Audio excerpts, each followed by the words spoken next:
Ny voalohany dia misaotra n'Andriamanitra lehibe tsika satria tanteraka ity androany ity. Izay andro nampifanakaikikaiky bebe kokoa atsika tamin'ny Tompo. Andro nangataham-pitahiana ho an'ny firenena, ho an'ny vahoaka malagasy. Ary isaorana ianareo mpitandrina rehetra ny fandimby teo izay mitondra n'ity fiara-mivavaka androany ity. Isaorana ihany koa ianareo rehetra izay manatrika etona, izay miara-mivavaka, fa indrindra ianareo izay tsy manatrika ihany koa fa any tokantrano tsirairay avy ihany, izay ny fadianina, ny ombavaka ho an'ny firenena. Inona tokoa moa ny zavatra angatahana amin'ny Tompo ka tsy ho tanteraka? Inona ny vavaka ho atao ka tsisy valina? Dia eto mba te hizara kely aminao androany satria rehefa nisavorivory ny raharaham-pirenena dia andro vitsilasy zay dia nivavaka ny tenako nandohalika tamin'ny 4 maraina. Rehefa nivavaka dia rehefa vita ny fivavahana nataoko, ary tsy tamin'io andro ihany fa tamin'ny fotoana sarotra rehetra nilalovana teto amin'ny firenena.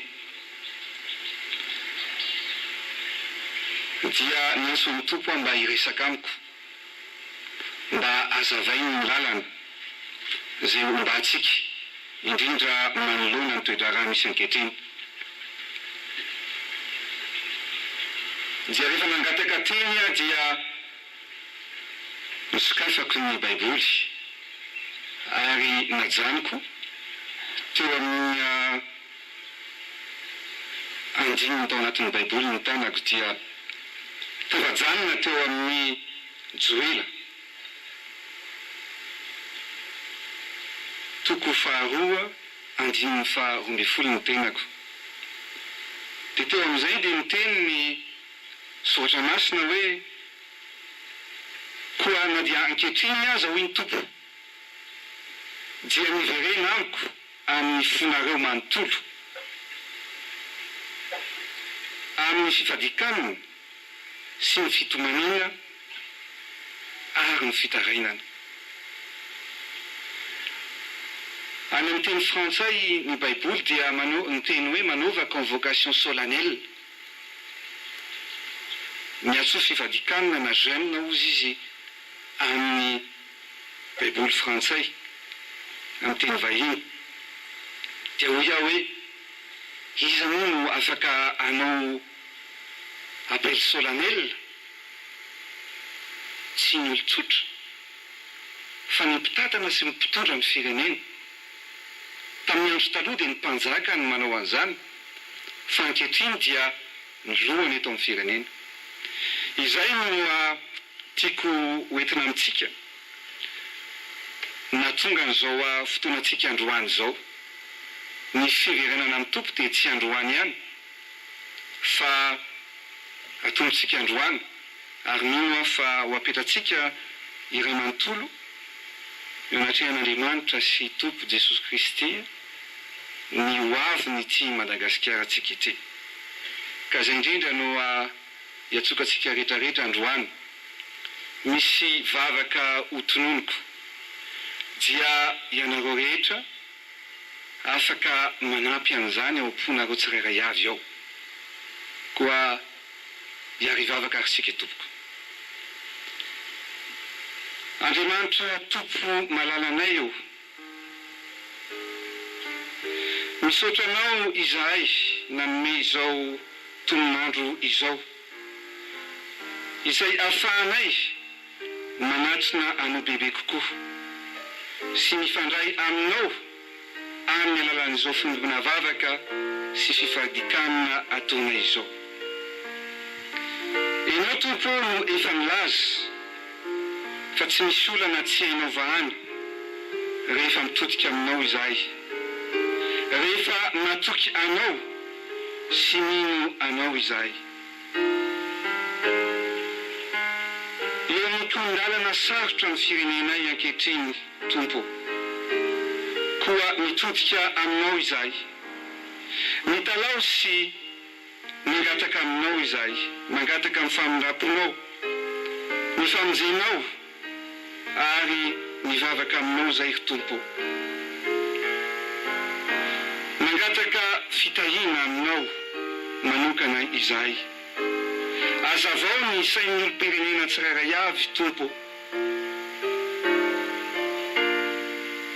toy izay lalana tokony ale izahay amin'ny alalan'ny teninao masina hatrany tompo.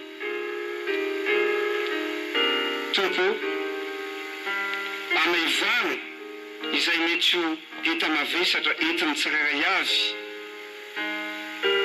eo amin'ny fanatanterahana ny andraikitra sahaniny ny tompon'andraikitra rehetra eto amin'ny firenena.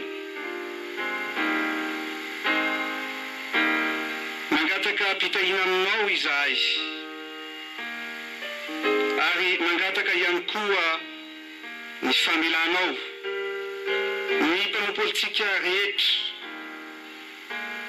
Azavao ny fony, azavao ny fonay sy ny sainay mba hametraka ny hoavin'ny Madagasikara eo ambonin'ny fitiavan-teny sy ny fitiavam-pahefana, ka hitsinjo koa ny fampihavanam-pirenena ary mba hovanina ny ity nosy malalatsika ity.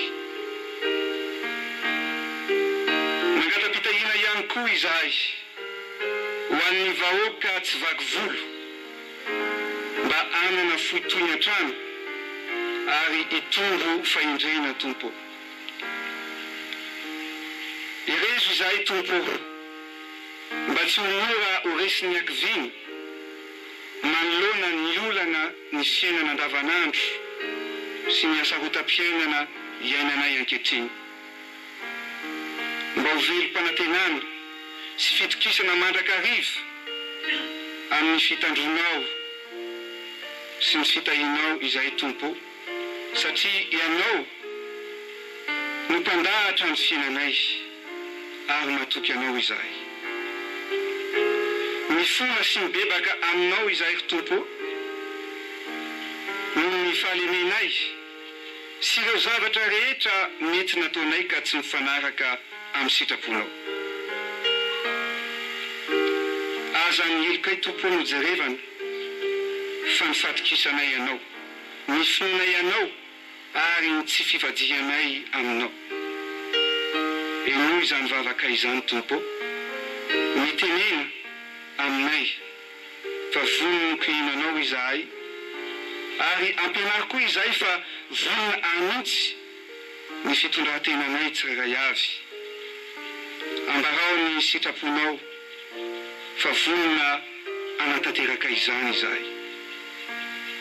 Apetraka eo am-pilatanana feno ny hoavy ity firenena maminay ity, dia i Madagasikara sy ny vahoaka malagasy izany. Mba arovo fantatra izay tompo amin'izay karazana velam-pandrika sy ratsy kasaina ho atao eto amin'ity firenena ity. Ho tanteraka ny sitraponao, misaotra tompo. Amen. Izany vavaka izany dia inoko fa horehan'ny tompo, horehan'Andriamanitra, ary vavaka tsy maintsy isy valiny, satria araka ny teneniko teo hoe inona tokoa moa no angatahana amin'Andriamanitra tompo ka tsy ho tanteraka.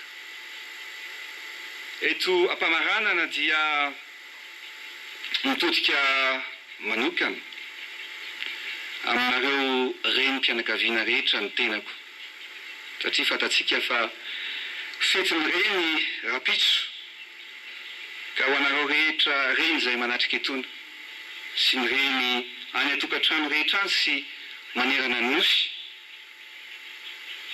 dia tsapany zanakareo tsirairay avy ny andro namenareo any zanakareo ny fankahirezana